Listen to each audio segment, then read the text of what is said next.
ಅಂತಕ್ಕಂಥ ದೇಶದ ಪ್ರಧಾನಮಂತ್ರಿ ನರೇಂದ್ರ ಮೋದಿಜಿಯವ್ರ ಬಗ್ಗೆ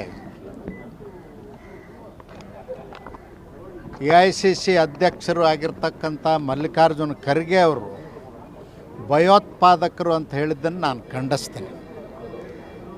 ಮಲ್ಲಿಕಾರ್ಜುನ ಖರ್ಗೆ ಅವರು ಇತ್ತೀಚೆಗೆ ಕಾಂಗ್ರೆಸ್ ಅಧಿನಾಯಕಿ ಸೋನಿಯಾ ಗಾಂಧಿ, ರಾಹುಲ್ ಗಾಂಧಿ, ಪ್ರಿಯಾಂಕಾ ಗಾಂಧಿ ಅವ್ರನ್ನ ಮೆಚ್ಚೋದಕ್ಕಾಗಿ ತಮ್ಮ ಅನುಭವ ಮತ್ತು ವಯಸ್ಸನ್ನು ಮೀರಿ ತಪ್ಪಿ ಮಾತುಗಳನ್ನ ಆಡ್ತಾ ಇದ್ದಾರೆ. ಮೊನ್ನೆ ಒಂದಿನ ಹೇಳಿಕೆ ಕೊಟ್ಟಿದ್ದರು, ಮುಸಲ್ಮಾನರು ನಮಾಜ್ ಮಾಡುವಂಥ ಸಂದರ್ಭದಲ್ಲಿ ಹಾವು ಬಂದರೆ ನಮಾಜ್ ನಿಲ್ಲಿಸಿ ಅದನ್ನು ಕೊಲ್ಲಬೇಕು ಅಂಥೇಳಿ ಏನು ಮಾಡಲಿಕ್ಕೆ ಹೊರಟಿದ್ದಾರೆ ಮಲ್ಲಿಕಾರ್ಜುನ ಖರ್ಗೆ ಅವರು. ಕಾಂಗ್ರೆಸ್ ನಾಯಕರಿಗೆ ನಾನು ಕೇಳ್ತೇನೆ, ಭಾವನಾತ್ಮಕ ಸಮಸ್ಯೆಗಳಿಗೆ ಕೆದಕಿ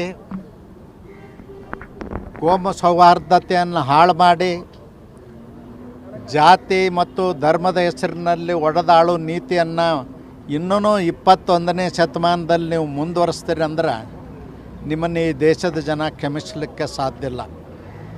ಮಲ್ಲಿಕಾರ್ಜುನ ಖರ್ಗೆ ಅವ್ರಿಗೆ ನಾನು ಹೇಳಲಿಕ್ಕೆ ಬಯಸ್ತೇನೆ, ನಿಮ್ಮ ಮಗ ಏನೋ ಅನನುಭವಿ ಇರೋದರಿಂದ ಮಾತಾಡ್ತಿದ್ದರು ಪ್ರಧಾನಮಂತ್ರಿಗಳ ಬಗ್ಗೆ. ಆದರೆ ಇವತ್ತು ನೀವೇ ಆ ಚಾರ್ಜ್ ತೊಗೊಂಡ್ಬಿಟ್ಟಿರಲ್ಲ, ಏನು ಸಮಸ್ಯೆ ನಿಮಗೆ? ಕಾಂಗ್ರೆಸ್ ನಾಯಕಿ ಸೋನಿಯಾ ಗಾಂಧಿ ಅವ್ರನ್ನ ಮೆಚ್ಚೋದಕ್ಕಾಗಿ ಈ ರೀತಿ ಮಾತಾಡ್ತಾ ಇದ್ದೀರಾ?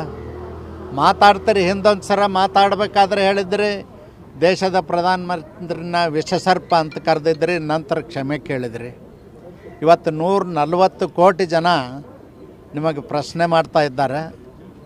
ದೇಶದ ಒಬ್ಬ ಗೌರವಾನ್ವಿತ ಪ್ರಧಾನಮಂತ್ರಿ 23 ವರ್ಷಗಳ ಕಾಲ ಸಂವಿಧಾನಿಕ ಹುದ್ದೆಯಲ್ಲಿದ್ದು ಯಾವುದೇ ಕಳಂಕ ಇರದಂಥ, ಭ್ರಷ್ಟಾಚಾರದ ಆಪಾದನೆ ಇರದಂಥ, ಸ್ವಜನ ಪಕ್ಷಪಾತವಿಲ್ಲದಂಥ ದೇಶದ ಪ್ರಧಾನಮಂತ್ರಿನ ಪ್ರಪಂಚದ ಎಲ್ಲ ದೇಶಗಳವರು ಮೆಚ್ಚುತ್ತಾ ಇದ್ದಾರೆ.